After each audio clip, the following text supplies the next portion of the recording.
together. Oke. Halo, selamat pagi semuanya. Ada Mbak Tirta, ada Mom Titi, ada Mom Rita, ada Mom Caisara, ada Mom Lasmi, ada Mbak Lisna nih, dan ada Mbak Titin di sini yang akan berbagi dengan kita tentang homeschooling. Ya, sejauh ini sih homeschooling tuh ya topiknya tricky gitu ya. Maksudnya dalam artian beberapa pengen tahu, beberapa pengen coba, beberapa lain sudah nyoba, beberapa kayaknya kok lebih bagus dari sekolah atau gimana itu yang berkembang di masyarakat anu ya Mbak, terkadang lebih mahal gitu-gitu barang ya. Nah, Homeschooling ki larang gitu ya Mbak ya. bayangannya homeschooling mahal. Wah, ini yang bagian belakang perlu ditertibkan. Anak-anak dimohon kerjasamanya. Oke, nah ini nih kali ini kita ada Mom Titin yang akan berbagi tentang homeschooling. Sebentar saya mau share screen. Ini adalah biografinya, biografi, amun CV, CV-nya Mbak Titin nih. Nah, jadi Mbak Titin ini adalah crafter, dia juga homeschooler family. Dulu anaknya sempat sekolah setahun ya Mbak, tahun toh, habis itu balik lagi. Langsung Jadi, minta homeschooling. iya, jadi kayaknya sudah terlahir untuk homeschooling dari lahir, bukan? Lalu juga suka dunia anak dan dunia parenting dari Gajah Mada.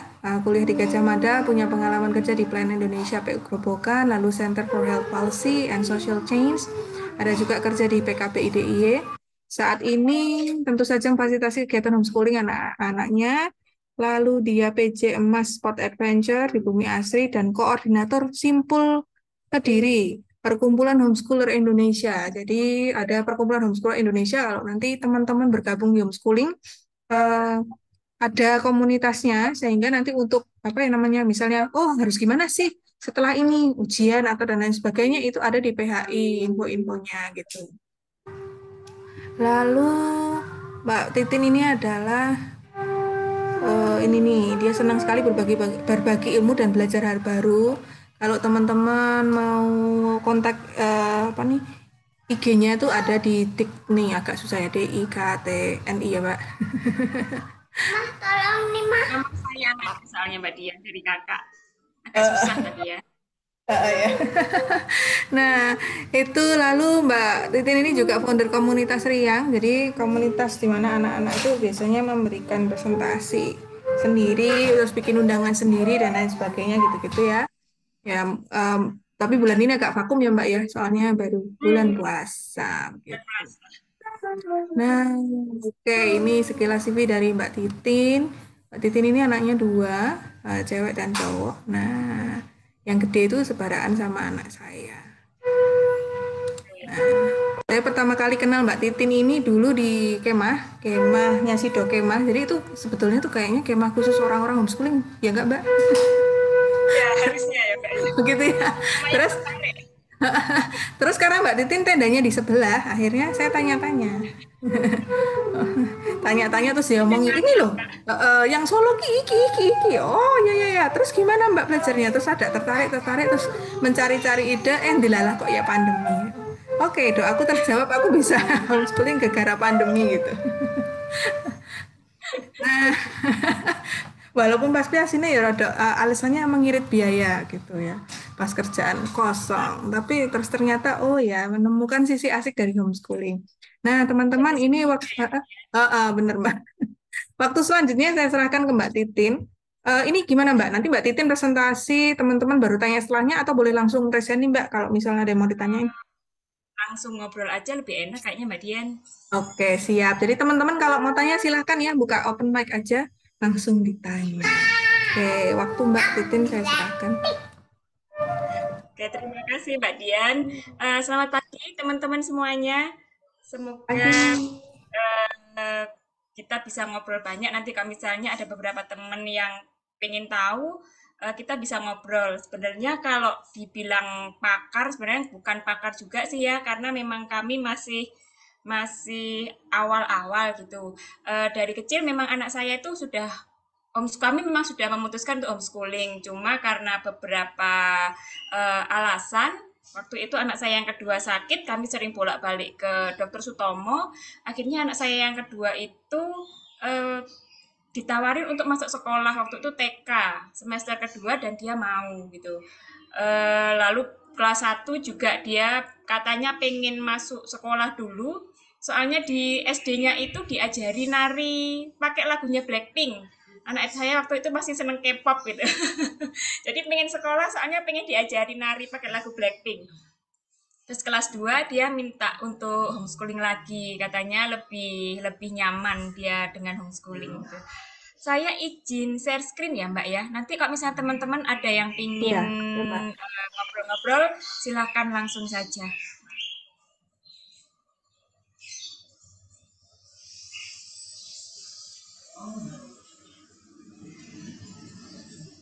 Nah, sudah kelihatan ya teman-teman? Udah, Mbak.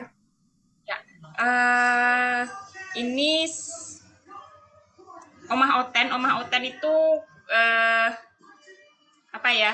Rumah kami gitu karena nomornya O10 jadi biar gampang dipanggil Omah Oten sama anak-anak.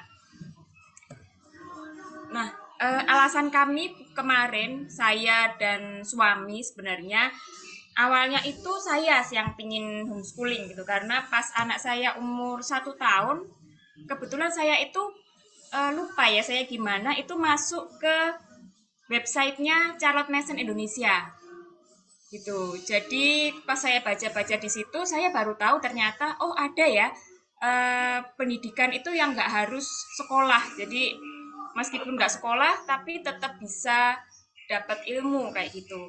Nah saya tertarik untuk homeschooling, kemudian ngobrol-ngobrol dengan suami. Waktu itu suami saya nggak setujunya karena takutnya nanti saya nggak punya waktu untuk diri saya sendiri, jadi nggak bisa me time gitu. Jadi suami saya agak kurang setuju untuk homeschooling.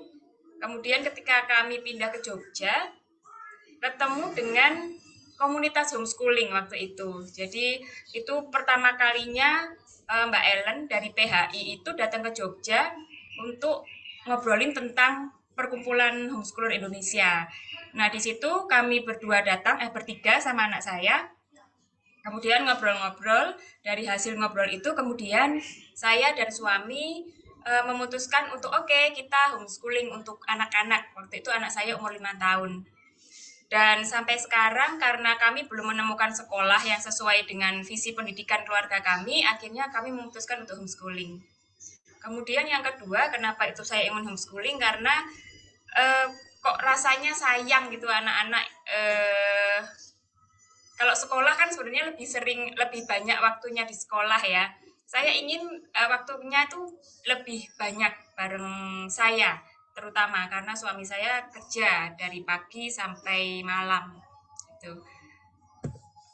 Lalu ngapain aja sih ketika anak-anak itu homeschooling? Saya mau sharing, sebentar.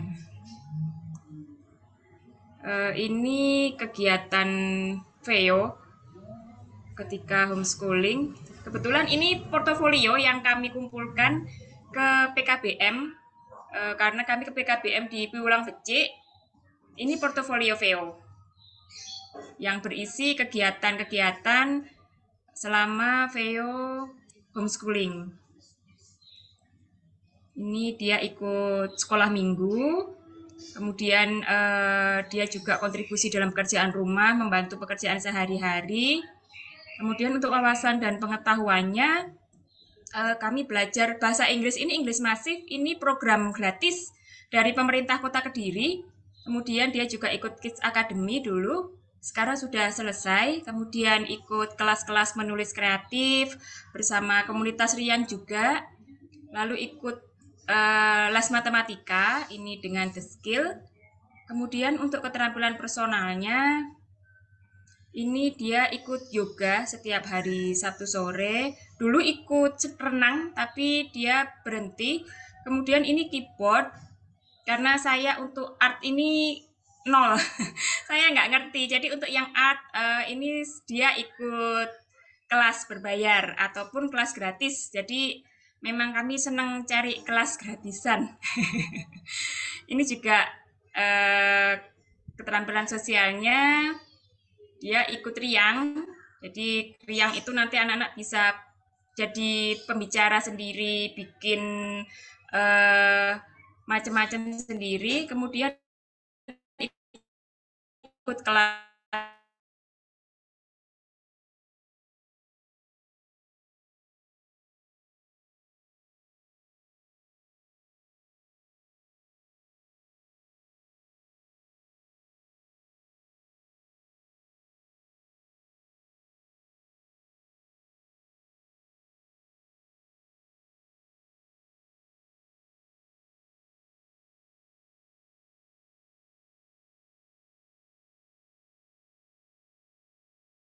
Artinya itu harus benar-benar siap dulu. Kira-kira siap nggak ya nanti kalau misalnya homeschooling? Karena memang nggak dipungkiri untuk homeschooling ini meskipun tidak seperti dulu, sudah banyak sekali teman-teman yang juga homeschooling, tapi tantangannya juga ada banyak juga.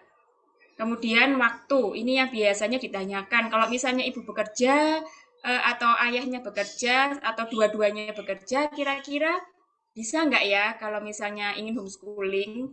Karena untuk homeschooling ini kan memang pendidikan itu kan ada di tangan keluarga. Kemudian tenaganya juga, dan yang terakhir yang buat saya itu kekompakan dengan pasangan.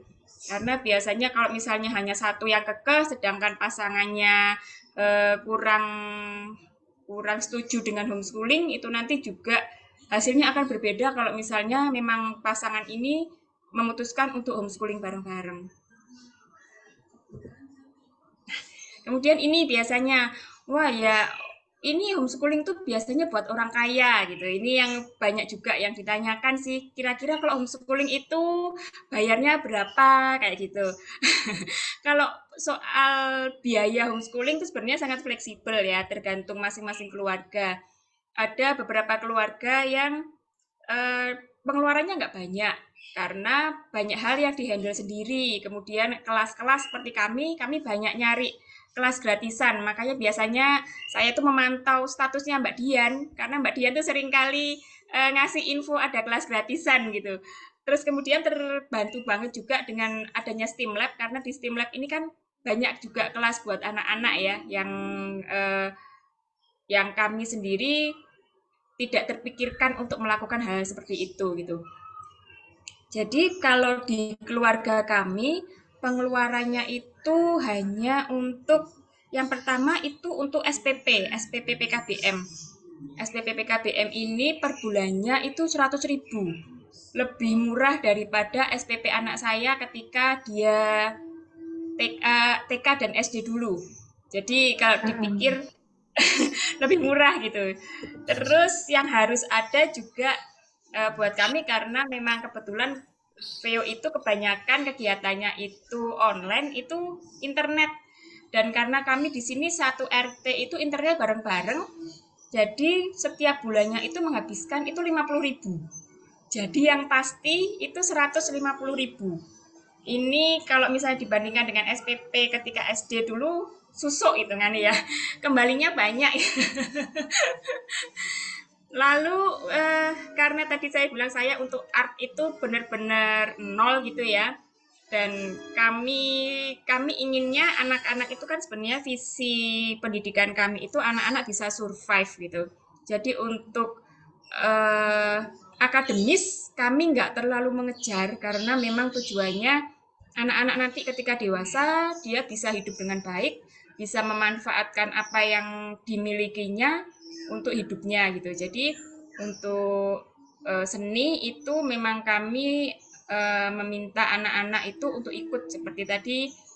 Tapi kami menawarkan, jadi ini mau ikut enggak kalau misalnya ada kelas gambar atau kalau misalnya mau belajar keyboard misalnya mau enggak kayak gitu.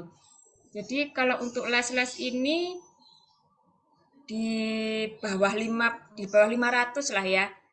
Tapi ini akan lebih murah kalau misalnya tanpa les-les juga. Jadi sebenarnya buat kami yang paling yang pasti setiap bulannya itu 150 buat anak-anak gitu. Kalau buku ini sebenarnya lebih ke saya karena Ternyata homeschooling itu membuat saya itu harus banyak belajar gitu. Jadi pas anak saya TK dulu, SD itu kan lebih enak ya karena ya wis lah manut sama sekolahnya seperti itu. Tapi ketika anak saya kemudian dia memutuskan untuk homeschooling, saya harus banyak belajar gitu, terutama karena dia itu takut sama matematika gitu. Jadi saya ikut kelas matematika yang menyenangkan. Jadi belajar bagaimana nanti bisa berproses belajar bareng anak-anak matematika dengan cara yang menyenangkan. Kemudian saya juga nyari buku-buku tentang homeschooling. Sebenarnya untuk semakin memantapkan sih ini masih on track atau enggak kayak gitu. Jadi kalau dibilang budgetnya homeschooling itu mahal, sebenarnya enggak juga karena tergantung masing-masing keluarga. Kalau keluarganya itu les piano, kemudian les yang lain-lain banyak hal yang harus les, ya pasti habisnya akan mahal. Tapi kalau misalnya banyak hal yang bisa dilakukan sendiri, kayak kami tadi misalnya itu paling enggak 150 lah ya per bulan gitu. Nah, ini tantangan-tantangan selama Vio itu homeschooling. Anak saya yang kedua karena masih usia 4 tahun, masih usia dini ya, jadi saya nggak terlalu pusing sih, sama seperti ketika Vio dulu masih usia dini, karena kami nggak sama sekali nggak belajar tentang akademis. Jadi belajarnya dia lebih ke karakternya, kemudian lebih ke ngikut bantu-bantu kalau misalnya masak dan sebagainya. Tapi setelah bertambah besar, ternyata dia punya kebutuhan untuk eh, ketemu sama teman-teman yang seusianya. Jadi meskipun memang untuk homeschooling itu sosialisasinya nggak ada masalah. Jadi sebenarnya sosialisasi itu kan nggak hanya harus dengan teman-teman yang satu usia saja ya, tapi bisa juga dengan yang berbeda. Jadi dengan orang yang lebih besar atau dengan yang usianya lebih kecil itu bisa. Tapi memang sekarang dia memiliki kebutuhan untuk bertemu dengan teman-teman yang seusia gitu. Jadi teman buat belajar karena kalau belajarnya cuma sama saya kan nggak ngerti ya. Dia sebenarnya udah ngerti atau belum karena perbandingannya kan saya gitu. Jadi masuk kayak gini aja nggak tahu kayak gitu kalau misalnya cuma sama ibunya saja. Terus tantangan yang kedua ini lebih ke saya. Kalau yang teman belajar ini tadi lebih ke Veo. Untuk yang galau, ini sudah on track atau belum? Bener nggak sih kira-kira keputusan untuk homeschooling kayak gitu?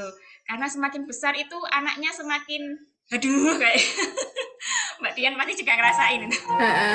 Pernah nggak Mbak? Pernah maksudnya terus merasa ya antara ogah-ogahan gitu tuh bangun pagi tahu-tahu wis lah tak biarin aja, pernah nggak Mbak nih kayak gini nih? Sering banget Mbak Dian. Memang kebetulan kami keluarga kami itu bukan bukan penganut bangun pagi ya. Jadi kami memang bangunnya siangan gitu. Jadi jam-jam 7 biasanya kayak gitu. Cuman yang sering galau itu karena diajak belajar kayaknya kok malas-malesan kayak gitu.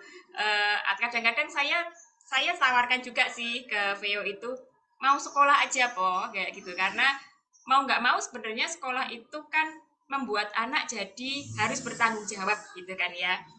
Jadi biasanya saya tawarkan karena saya merasa jangan-jangan pilihan kami homeschooling itu bagus untuk kami sebagai orang tua, tapi sebenarnya untuk anak itu nggak bagus kayak gitu. Jadi orang tua homeschooler itu ternyata tuh sering galau juga. Tapi ketika saya sering tanya dan ternyata anaknya enggak, aku mau homeschooling aja. Yang jadi pikiran di saya adalah saya yang harus berubah gitu. Jadi saya yang harus belajar untuk mempunyai mempunyai daily plan yang lebih konsisten kayak gitu. Jadi kalau saya sendiri nggak konsisten, gimana saya bisa meminta anak buat konsisten gitu. Jadi homeschooling ini memang benar-benar mengubah mindset saya bahwa nggak hanya anak-anak yang belajar di sini, tapi orang tua pun harus banyak belajar juga di homeschooling. Kemudian tantangan yang ketiga itu kekhawatiran dari keluarga dekat.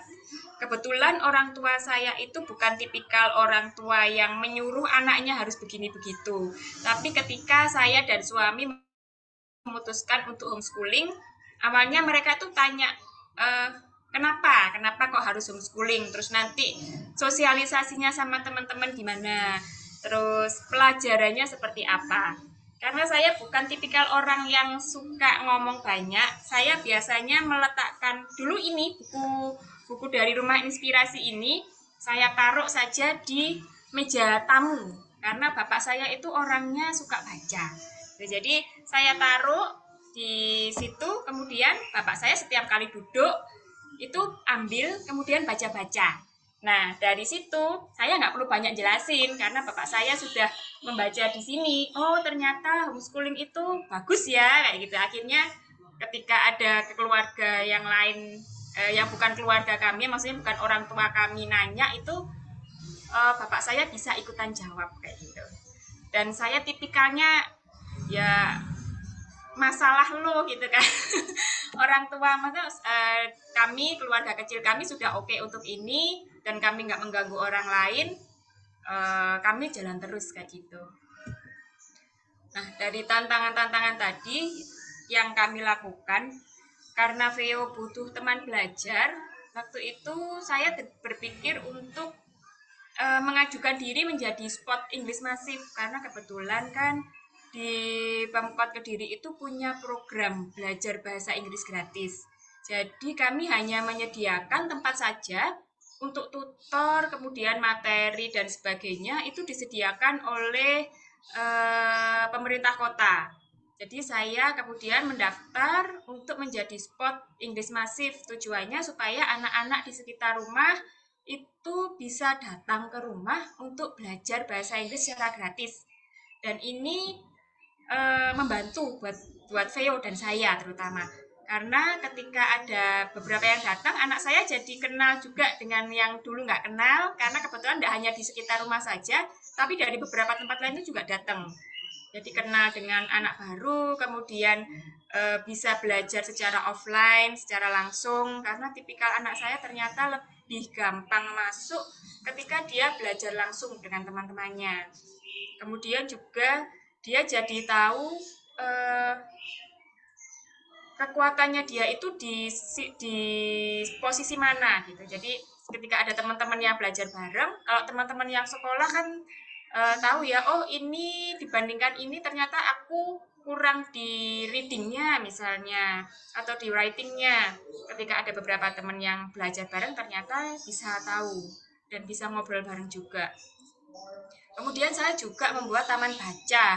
Meskipun sampai saat ini masih belum terlalu berjalan ya, karena ternyata anak-anak di sini lebih nyaman bermain HP daripada membaca. Itu. Nah, rencana saya jadi pengen ngadain read a lot buat anak-anak gitu, buat menarik anak-anak gitu. Kemudian yang akan saya lakukan mulai bulan April ini adalah membuat sinau bareng matematika. Karena kemarin saya sempat ikut dari bulan Oktober sampai bulan Maret kemarin saya ikut kelas matematika. Itu saya jadi berpikir untuk eh, membuat sinau bareng. Jadi anak-anak yang seusia Veo itu nanti bisa ikut barengan dan belajar matematika bareng dengan yang konsep konkret, pictorial, abstrak kayak gitu. Jadi memang nggak mengikuti ke pelajaran di sekolah, tetapi lebih ke penguatan mereka belajar matematika secara menyenangkan. Semoga nanti ini bisa buat salah satu cara untuk Veo itu punya teman belajar juga. Kemudian untuk mengatasi rasa galau tadi, saya lebih ke ngobrol dengan sesama teman homeschooler. Kalau di Kediri itu saya masih belum menemukan teman-teman yang homeschooler. Jadi memang sebagian besar teman-teman saya itu anaknya sekolah semua. Jadi biasanya saya ngobrol dengan teman-teman, ngobrol lewat BBA atau kemarin kami pergi ke Jogja untuk ngobrol dengan teman-teman homeschooler yang ada di sana. Selain itu juga ikut kelas homeschooling. Jadi biar lebih mantap ternyata yang dilakukan itu sudah on track kayak gitu. Kemudian untuk mengatasi ketakutan orang tua tadi atau keluarga-keluarga dekat, biasanya saya lebih ke koordinasi dengan pasangan. Jadi kalau misalnya biasanya saya, karena saya yang tiap hari itu ketemu dengan Veo, itu yang sangat merasakan naik turunnya emosinya Veo. Jadi kalau misalnya dia lagi males belajar, pengennya main HP atau pengennya nonton film, itu saya biasanya ngobrol dengan pasangan saya, kira-kira bener nggak sih yang dilakukan, kemudian apa yang bisa dilakukan, kayak gitu biasanya saya ngobrol dengan pasangan. Nah, itu saja teman-teman.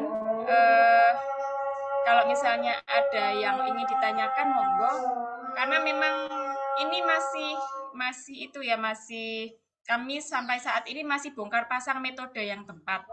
Karena saya saya awalnya takut kalau misalnya dulu itu Veo kalau misalnya homeschooling kira-kira nanti bisa kuliah nggak ya gitu.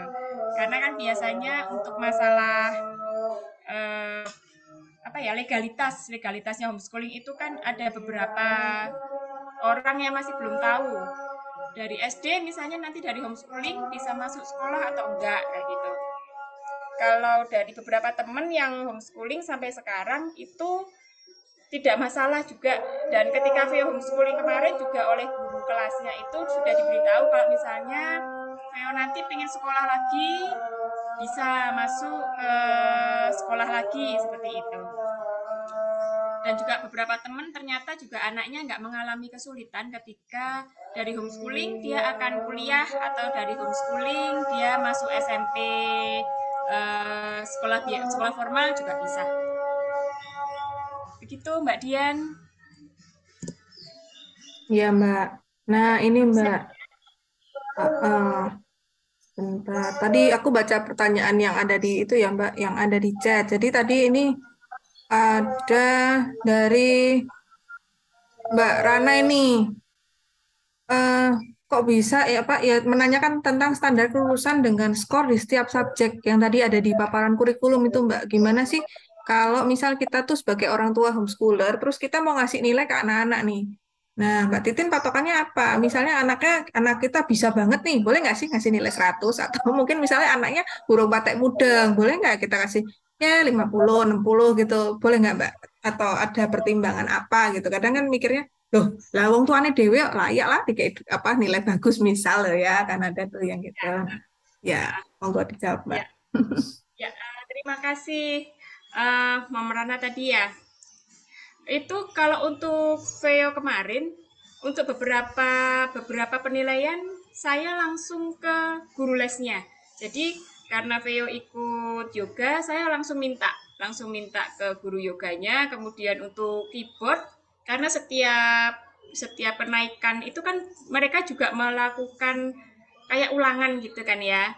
Jadi ada ulangannya juga dan nanti saya diberi skornya. Itu yang saya masukkan ke skor tadi. Kemudian juga bahasa Inggris juga saya minta ke tutornya.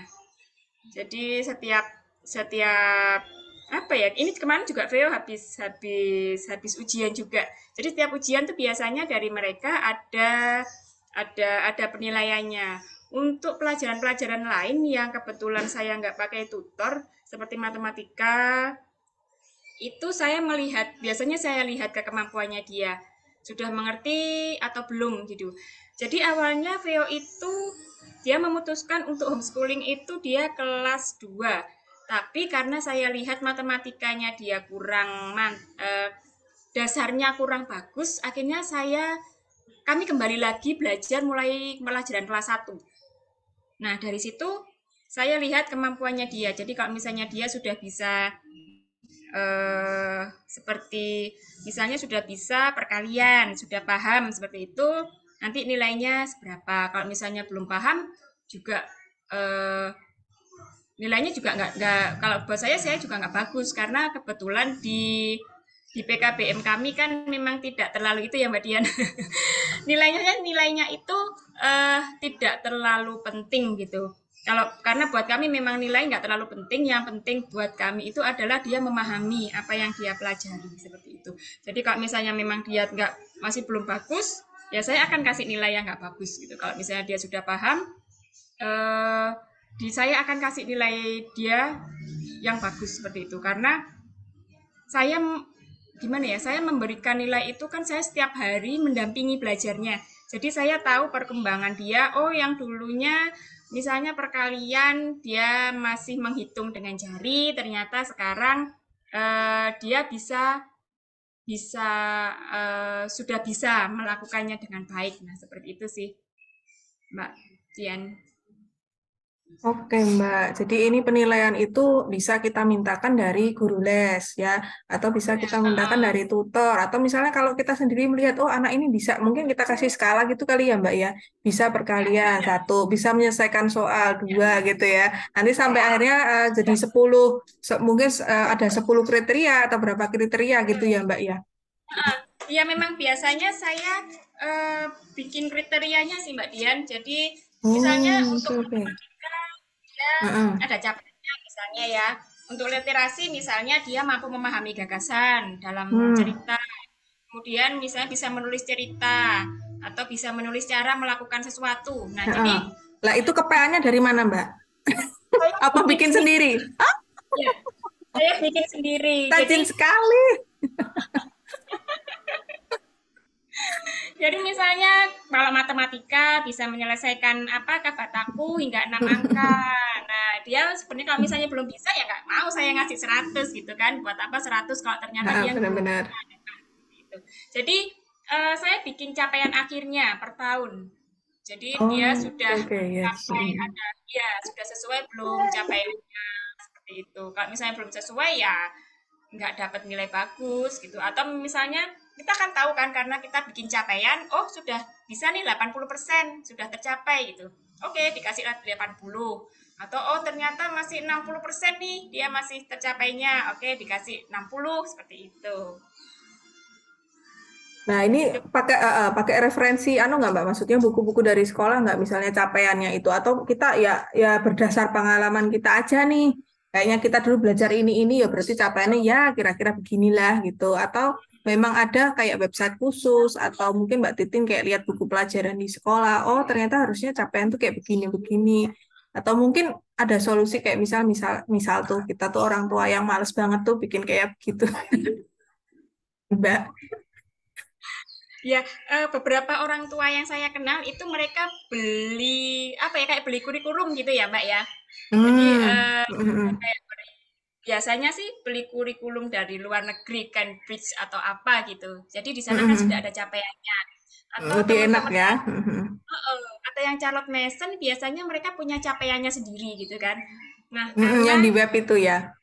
iya, karena kami terlalu malas untuk itu akhirnya, akhirnya kami bikin capaian sendiri tapi kami tetap beli, saya tuh tetap beli buku-bukunya, buku-buku pelajaran anak-anak sih ya, maksudnya saya tetap buku sesuai dengan Dikbud ini saya tetap beli untuk melihat oh untuk Sampai anak di kelas mana 1 gitu ya, Mbak ya. ya Nah, sampai di paling mana tidak sih sampai di mana. pelajarannya.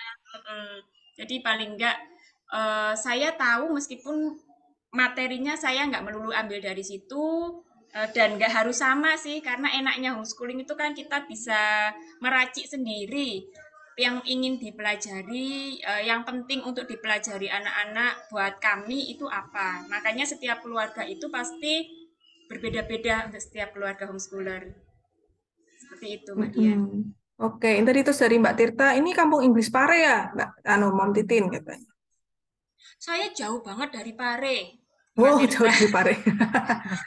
Kalau Pare itu dia masuknya agak jauh, saya jauh sih kalau dari Pare. Jadi Pare itu masuknya kabupaten. Nah, kalau saya itu yang di kota, jadi saya masuk kota Matianya dan kebetulan dari Pemkotnya itu mungkin karena wali kotanya muda ya dan dia apa kiblatnya itu Jogja. Jadi dia banyak memberikan kayak itu tadi kayak English Massive itu Mm. diberikan ke gratis buat eh, yang ber-KTP di ber-KTP kota. Kalau misalnya KTP KTP-nya luar kota kota. boleh ikut, tapi kalau misalnya ada lomba karena di English Massive ini juga ada lomba dan ujian juga, mereka nggak bisa ikut.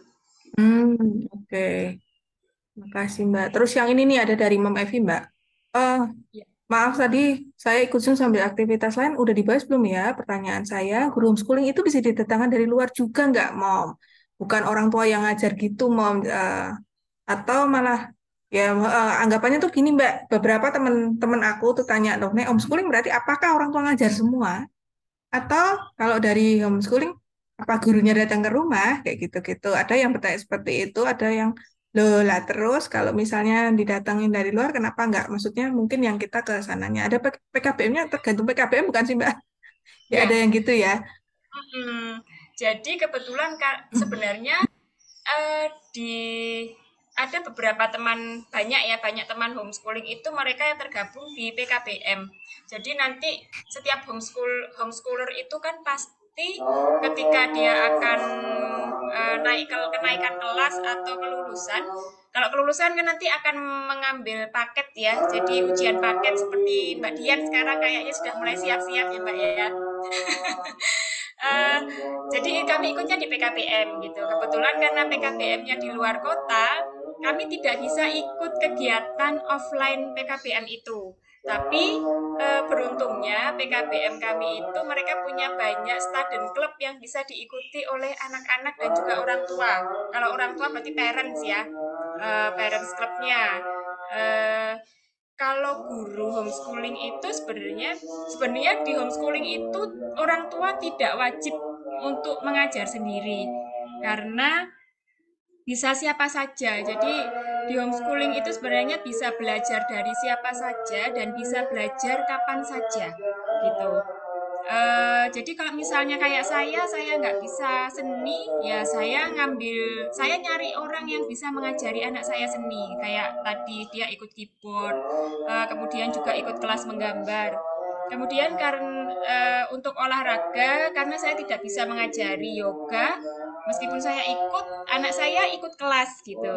Jadi tidak harus ketika homeschooling itu dia ini yang salah ya. Jadi banyak yang mengira bahwa homeschooling itu hanya di rumah saja. Padahal justru homeschooling itu eh, kelasnya itu ada di mana saja gitu. Bisa di kayak kalau di Mbak Dian di Solo itu kan ada banyak apa ya eksibisi ya Mbak ya. Ada banyak seni karya seni yang bisa dilihat misalnya di museum atau di Jogja itu juga ada. Jadi eh, bisa belajar di mana saja, tidak harus belajar di rumah gitu. Jadi ini yang harus dibedakan ya. Jadi homeschooling itu bukan berarti school at home gitu. Jadi nggak harus belajar di rumah tapi bisa di mana saja. Cuma memang homeschooling itu bahwa orang tua adalah pengambil keputusan yang utama gitu. Kalau sekolah kan kita sebagai orang tua menyerahkan pendidikan anak ke sekolah. Jadi kurikulumnya ikut sekolah, kemudian metodenya juga ikut sekolah. Sedangkan kalau homeschooling, metodenya kita bisa cari sendiri, kemudian materi yang diberikan ke anak-anak kita juga bisa cari sendiri. Jadi kalau misalnya eh, homeschooling bisa didatangkan gurunya dari luar, bisa banget. Nggak harus orang tua yang ngajar. Tapi kalau Mbak Dian gitu Mas Iwannya pinter apa saksofon dan sebagainya, akhirnya anak-anaknya juga bisa kan karena dia terbiasa lihat bapaknya juga kan Mbak ya sama ibunya juga kayak gitu. Kalau anak Warna-warni kue. kalau saya anaknya lihat ibunya jahit. Makanya Trofeo jahit juga ya. Kemarin bikin apa tuh kan ya? Nah, itu kan sebenarnya juga materi belajar ya. Karena kan ketika saya mengalami sendiri soalnya dari SD sampai saya kuliah itu ternyata materi pelajarannya itu saya nggak nyantol, nggak kepake sampai sekarang gitu loh. Itulah kenapa kemudian akhirnya kami pingin anak-anak itu bisa survive dengan ilmu yang mereka dapatkan mulai dari kecil seperti itu. Oke Mbak.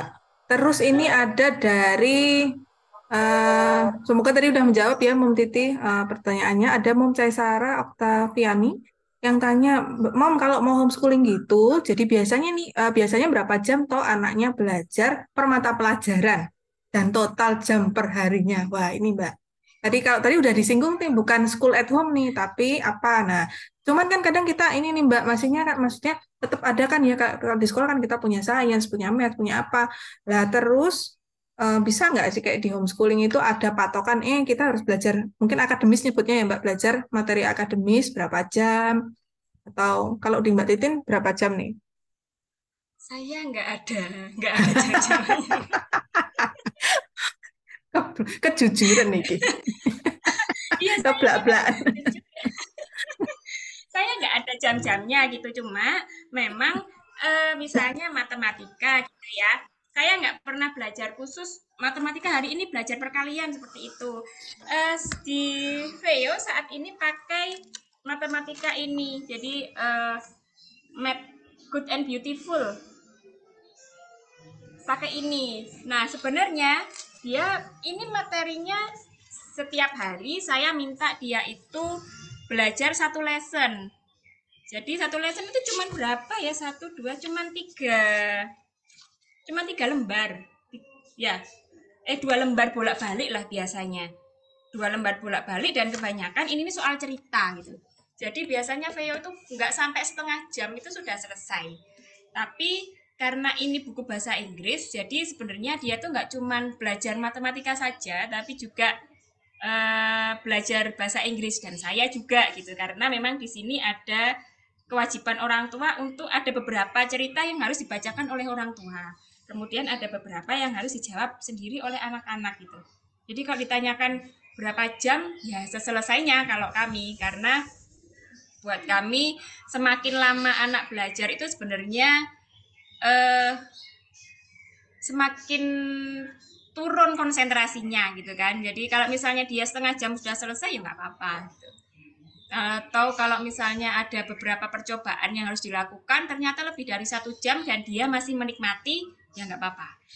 Tapi kalau ternyata belajar sudah nggak menikmati, nanti kalau misalnya tetap dilanjutkan dia nggak paham apa yang dipelajarinya, ya buat kami percuma saja. Jadi nggak ada sih patokan khususnya berapa jam Mbak Dian untuk belajar akademik.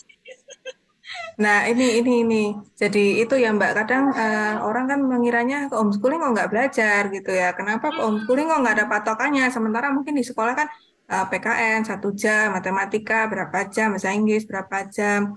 Nah, kalau dari Mbak Titin ini, kalau kita lihat ya teman-teman ada apa ya namanya outside, inside thing kok outside sih, itu mas sepak bola.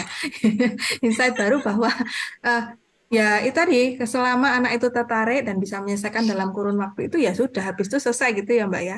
Terus dilanjut lagi Ya, besoknya lagi, besoknya. Yang penting berarti ini yang dicatat adalah kontinuitas gitu ya Mbak. Maksudnya terus-menerus gitu kan ya. ya, Jadi selama itu benar bisa Mbak. jadi sesuatu yang diulang, anak merasa have fun dengan itu, ayo gitu ya. Lah kalau misalnya Ya, nih Mbak, anaknya rung iso have fun ki, piye ki? Misal, tapi menurut Mbak Titi ini wajib nih, apa nih, apa sih yang jadi pertimbangan misalnya kita memasukkan, oke anak ini wajib belajar ini, tapi yang ini mungkin nanti-nanti gitu. Kayak misalnya ada mata pelajaran mungkin kayak IPS, geografi, gitu-gitu tuh. Terus apa sih Mbak yang kayaknya kok ora wajib, tapi kok iya iya, ada kalau nggak Mbak saya kayak gitu? Mbak, saya yang anak-anak wajib itu matematika karena buat saya matematika itu nggak cuma counting saja tapi thinking juga. Jadi Hmm. buat saya matematika itu ibu dari ilmu, dari semua ilmu gitu loh. Jadi nggak hanya ngitung aja ternyata matematika itu, tapi juga melatih logika anak-anak juga, melatih bahasanya. Karena matematika itu ternyata kan juga cara berbahasa juga gitu. Jadi buat saya yang VO wajib itu adalah matematika, bahasa Indonesia itu juga wajib. Kalau untuk IPS itu sebenarnya saya sampai sekarang masih belum memberikan pelajaran IPS secara khusus karena bisa digabungkan dengan yang lain gitu. Hmm, iya ya. Misalnya kayak peta gitu kan ya atau arah-arah Hmm. itu sebenarnya saya nggak pernah sengaja ini barat, ini timur, timur, tenggara, selatan, barat, daya seperti itu. Tapi akan Pakai aja lebih enak. Gmap gitu ya. Pakai aja Gmap Iya, mau kemana? apalagi sekarang dong, kok menyusahkan diri sendiri. Tapi maksudnya kan belajarnya bisa pakai itu kan ya. Jadi Iya, kalau oh ya. ke sana nih, kalau misalnya oh iya ke barat kayak tadi saya dijemput kan ya di pintu barat atau pintu timur Bu gitu. Waduh, ini barat sama timur yang mana? Nah ini kan sebenarnya bisa sebagai oh ternyata barat itu di bagian sini nih, barat di sini ternyata timurnya itu di bagian sini. Nah sebenarnya kan itu sudah masuk geografi. Kemudian belajar tentang bikin belajar tentang arah, maksudnya kita belajar bahwa kota dan sebagainya kan tidak harus melulu duduk kemudian belajar, tetapi bisa sambil muter-muter misalnya. Hmm. Misalnya kami tinggal di kota apa, di kecamatan apa, oh ternyata kita tuh kelurahannya ini nih masuk kecamatan ini loh. Itu kan sebenarnya juga belajar biografi kan ya. Iya, Gitu. betul, Jadi betul. IPS yang sampai sekarang saya masih belum mengajar. Kami belum belajar secara khusus tentang IPS. Gitu, Mbak. Kalau matematika, bahasa Inggris itu buat kami itu belajar yang wajib gitu. Oke. Ini Mbak, dari Mbak Risna. Ada nggak sih tantangan tapi dari anaknya sendiri, Mbak? Tantangan tersendiri dari anaknya. Nah, ini mungkin personal ya, Mbak. Maksudnya karena tiap-tiap anak itu beda ya. Maksudnya misalnya Mbak Titin cerita gini, belum tentu ke orang lain seperti ini. Tapi kalau Mbak Titin sendiri, Veo gimana nih, Mbak? Dari Veo-nya nih. Ada, ada banget. eh, Tantangannya itu sebenarnya sekarang itu kan kalau pas Veo masih kecil dulu, kami masih tinggal di Jogja.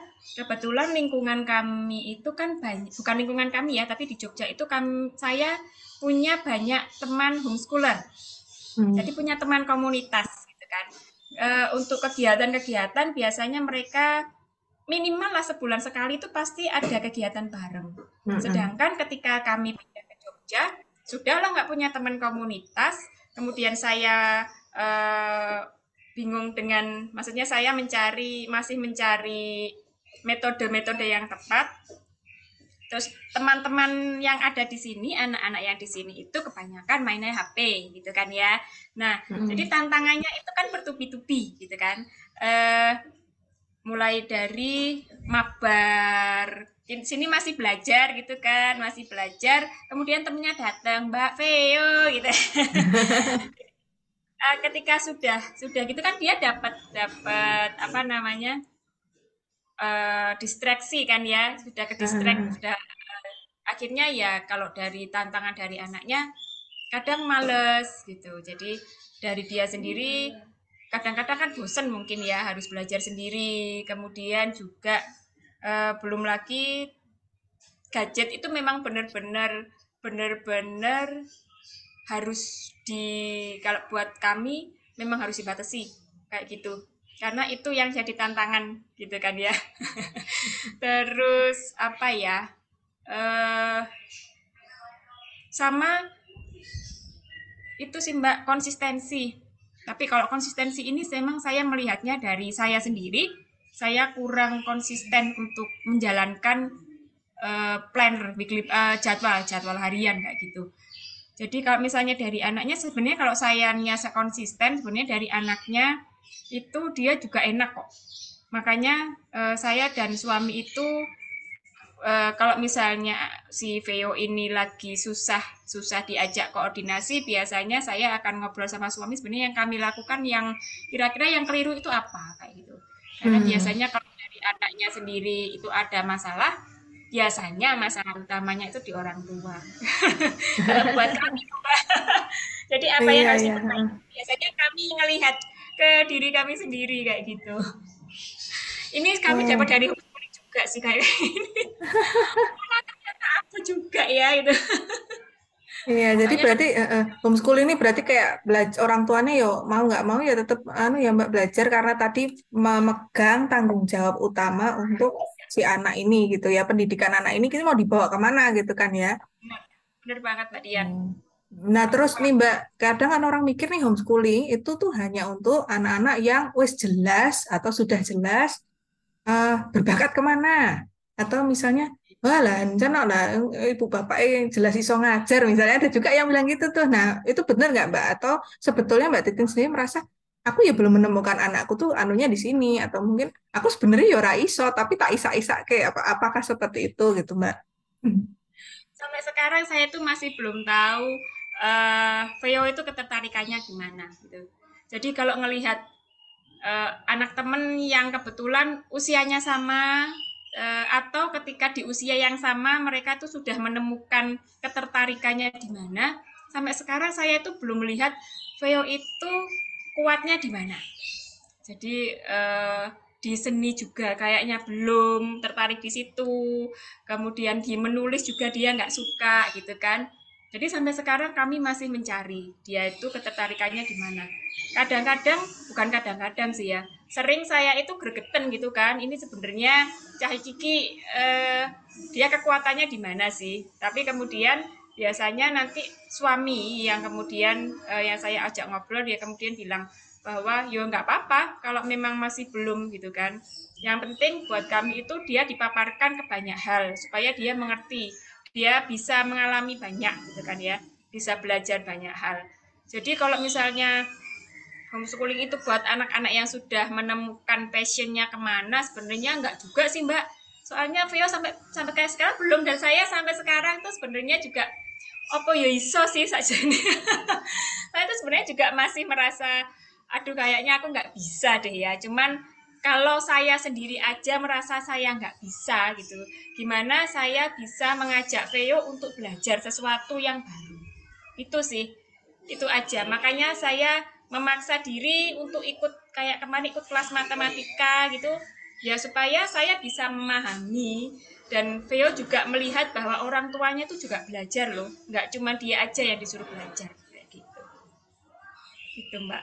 Iya, ini ada dari apa Mam Kanaya nih. Wah, sama Mbak, aku juga ngerasa belum nemu minatnya.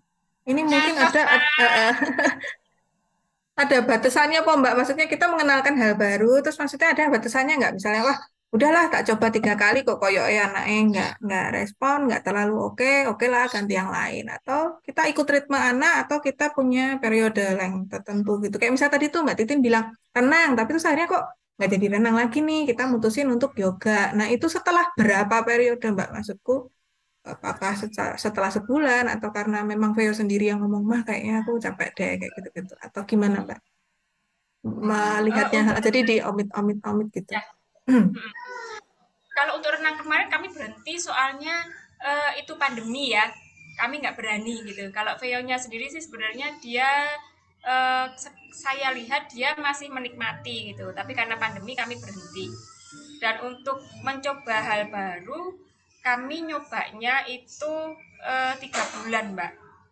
Atau minimal sebulan. Tapi kalau misalnya sebulan pertemuannya cuma sekali ya paling nggak 3 bulan gitu. eh, Kayak keyboard ini sebenarnya saya juga melihat dia bisa gitu kan ya, dia bisa bisa mengikuti, gurunya juga bilang bahwa dia bisa mengikuti dengan baik, cuman rasanya kalau latihan gitu kan aras-arasen gitu kan, dia males-malesan. Nah biasanya nanti tiap eh, ketika akan masuk ke bulan baru, karena saya butuh eh, apa sih namanya, saya butuh menulis kira-kira kebutuhan dananya setiap bulan itu berapa. Jadi saya biasanya saya tulis SPP-nya berapa, kemudian misalnya les keyboard itu berapa, seperti itu. Biasanya saya tanyakan lagi, mau ikut ini ndak, mau ikut ini ndak, mau ikut ini ndak. Kalau misalnya saya lihat dia nggak tertarik atau misalnya dia nggak mau, ya sudah berhenti. Tapi setelah mencoba beberapa kali, misalnya minimal sebulan, kalau bisa 3 bulan itu. Karena kadang-kadang kan kita baru merasakan tapi sudah nggak suka duluan kayak gitu kan, tapi ternyata setelah dijalani beberapa kali ternyata oh oke, aku mau ikut seperti itu Mbak Dian. Nah, teman-teman ini nggak kerasa udah 1 jam ya. Apakah masih ada pertanyaan nih? Ini apa? Kalau di runut-runut masih panjang ini pertanyaannya tadi ya. Jadi beberapa homeschooler itu biasanya kalau mau nanti ikut ujian apa mau ke sekolah formal mendingan ikut PKBM ya Mbak ya. Ya, memang. Tapi kalau nggak mau ikut ujian formal ya udah jalan aja gitu ya. Nah, Ya, karena ada beberapa teman juga yang dia memutuskan untuk tidak ikut PKBM juga banyak juga. oh banyak juga. Oke. Nah, tapi kalau nggak ikut PKBM, Mbak, pertanyaan terakhir Ki ya, Mbak. Atau mungkin ada teman-teman yang mau, silahkan langsung tanya ya. Kalau misal nggak ikut PKBM nih, terus anak Eki nanti piye, Mbak? Maksudku berarti dia nggak mungkin kuliah dong? Atau mungkin Mm-mm. nggak mungkin kuliah ya, cuman berarti langsung Ya. kerja gitu ya. Anggaplah kita masuk kayak STM gitu ya, atau SMK gitu. Tapi memang sebenarnya dianjurkan untuk teman-teman homeschooling itu ikut PKBM juga Hmm. untuk apa? Karena kita kan jadi terdaftar kan, Mbak. Kalau Oke, oke. misalnya enggak kan nanti anak-anak itu akan terdaftar sebagai anak-anak putus sekolah. Hmm, Jadi mm-mm. memang karena juga sekarang kan berbeda kalau dulu ikut PKBM di kelas 6 ketika mau tes aja kan bisa. Iya, Sekarang kan betul. Nggak PKBM bisa. sudah Ya. memutuskan untuk homeschooling itu sudah harus ikut PKBM. Jadi memang diharapkan ikut PKBM supaya terdaftarnya bukan sebagai anak putus sekolah. Seperti Hmm. itu. Oke, jadi ini nanti teman-teman kalau misal nih tahu-tahu tertarik mau homeschooling bisa mencari PKBM terdekat yang terpercaya ya Mbak, yang legalitas dan Ya, maksudnya ininya udah oke. Jadi PKBM itu kayak menghubungkan antara kita orang tua dengan Dignas gitu ya Mbak, yang merekam nilai kita, yang jadi anak-anak bisa ngerjain soal-soal dari webnya Dignas itu yang ngerekod nilai tuh PKBM nih, yang ngasih rapot ya, kayak saya sama Mbak Titin tuh kita rapotan masih ya, anak-anaknya masih rapotan tiap semester gitu. 5 mapel tuh dari sana, sedangkan mapel yang lain, nah kita yang bikin laporan. Mirip tadi laporannya Mbak Titin kayak begitu, nah laporan saya lebih banyak tulisannya daripada gambarnya. saya males nulis begitu. Iya, terus ada teman-teman ada yang mau tanya lagi nih? Ini sebetulnya tuh masih panjang ya, cuman karena nanti terus ada yang go to Jepang itu tadi, go to Japan itu dan anak-anak harus siap-siap, itu mungkin kita bisa istirahat laptop ke LLDSP. Ya, ini mau ngeprint juga nih Mbak. Nah, mau ngeprint, aduh, ya, ya, ya. Buat nanti. Mhm. Oke. Mhm. Oke, oke. Kalau tidak ada pertanyaan, oh nggak ada ya, nggak ada pertanyaan. Oke, aku oh, sebentar, Mbak. Apakah ada HS yang nggak butuh kesetaraan? Maksudnya gimana nih, Mom? Boleh tanya langsung? Ada HS yang nggak butuh kesetaraan. Berarti mungkin nggak ikut PKBM tadi ya? Iya, jadi gini Mam, saya tuh punya saudara ikut Mm-mm. homeschooling, terus kalau nggak salah kurikulumnya ABK atau apa gitu kan. Nah, Hmm. terus ketika mau masuk universitas kan itu mungkin jadi pertimbangan khusus ya, karena kan pasti akan ditanya entah ijazahnya atau administrasinya itu. Nah, kebetulan kemarin itu setelah nyembuhi sampai ke Amerika, ternyata cuma butuh kayak surat tanda iya betul anak ini menggunakan homeschooling dengan kurikulum Afrika gitu aja. Dan ternyata nggak butuh penyetaraan kayak kejar paket gitu. Nah, sebenarnya apakah memang ada yang seperti itu atau memang sampai saat ini rata-rata masih pakai kejar paket semua gitu sih. Kecuali memang ini ya concernnya kan sebenarnya kita itu kalau misalnya dari kecil udah masuk homeschool kan ya memang kita kan juga kadang masih meraba-raba ini anak mau besok ke depannya bakatnya di mana, terus dia minatnya di mana, atau mungkin sekolahnya juga akan di mana, apakah mungkin di negeri atau di swasta atau di luar negeri, pasti kan ada pertimbangan masing-masing orang tuanya. Kalau sampai saat ini perkembangannya homeschooling di Indonesia itu posisinya di mana di mata Dignas dan juga secara legalitasnya gitu.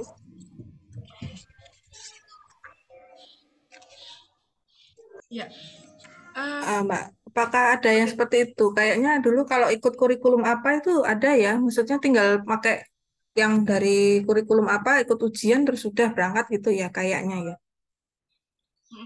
Kalau sepengetahuan saya sebenarnya kan pemerintah Indonesia itu sudah mengakui adanya homeschooling ya, karena bahkan ada juga diatur di Undang-Undang Nomor 20 garis miring 2003 itu tentang sistem pendidikan nasional gitu. Nah, kalau yang tanpa kejar paket, nah ini saya yang kurang tahu, tapi memang ada beberapa itu yang mereka pakai kurikulum luar negeri itu akhirnya biasanya kuliahnya ngambil langsung dari sana gitu. Nah, ngambil langsung ke sana. Cuman kalau yang di Indonesia biasanya nanti kan mereka pakai ijazah ya untuk masuk kayak gitu. Yang dari kejar paket. Kalau selama ini teman-teman yang anaknya sudah kuliah, mereka itu semuanya ikut kejar paket kalau setahu saya ya. Untuk yang maksudnya untuk yang cuma yang lain saya masih belum tahu atau mungkin Mbak Dian sempat tahu juga. Kemarin kayaknya ada yang ikut punya luar sih, tapi pakai itu kurikulum luar memang kan. Cuma yang lain kejar paket. Kalau misalnya mau mendaftar di kayak tempat kuliah atau mungkin mau nyambung ke SMA ya. Biasanya anak-anak homeschooling itu mulai SMA mereka mulai masuk ke sekolah formal karena mau ngejar universitas negeri. Itu. Jadi bisa japres kayak gitu-gitu. Biasanya gitu. Ya, kalau yang dikatakan Mbak Stefani tadi kayak saya masih belum tahu sih Mbak. Coba ya, Mm-mm. nanti saya itu dulu ya. Kalau di Indonesia sepertinya semuanya masih harus Iya, mm-mm, kalau masih milih ya. kuliah memang harus kuliah di Indonesia ya. Itu memang harus ikut itu sih ikut PKBM sih untuk kejar paketnya, untuk ijazahnya. Ijazah di presiden juga butuh ijazah. Bener banget Mbak Tirta. Ijazahnya harus bener ya Mbak. Oke. Nah, iya. Mau jadi presiden betul ya, itu betul ya ampun, Mak. Iya, oke. Nah, ya teman-teman, ini maafkan harus dipenggal. Ini saya sudah di WA ini. Tadi mau masuk yang Jepang. Oke. Nah, nanti kalau misalnya ada pertanyaan ini boleh dijawil-jawil langsung di grup tele ya, Mbak ya. Nanti boleh di-share ya, Mbak, yang tadi ya, Mbak ya. Hmm. Iya, yang mana Mbak? Kasih. Yo, itu yang tadi, yang di apa namanya, yang di PPT. Oke, Nah, oke, ya. nanti kalau ada pertanyaan, teman-teman bisa langsung ke tele aja, nggak apa-apa, Mbak Titin. Nanti kalau nggak jawab-jawab, tak jawab. Colek. Tak colek. Oke, kita foto dulu ya. Ampun, ki caranya piye ki? Wait. Ya, oke, mari kita foto. Lah, melu. Cilik, yuk. Oke, Mom Sarah mau ikutan foto? Windri, Isna, mana kamu? Nah, ya, satu, dua, tiga. Oke. Oke, terima kasih teman-teman sudah gabung. Terima kasih juga Mbak Titin yang sudah mau share tentang homeschooling. Nanti ditanya-tanya lagi ya, Mbak. Itu di Oke. grup juga banyak teman-teman yang homeschooling. Iya. Oke, sampai jumpa lagi teman-teman. Kita gabung lagi di next event, tapi sama anak-anak kita yang kece-kece. Mbak Rani sudah siap-siap dari Jepang itu. Oke, makasih teman-teman. See you. Ya. Kasih. Tadi aku masih ada gambar. Oh iya. Dadah.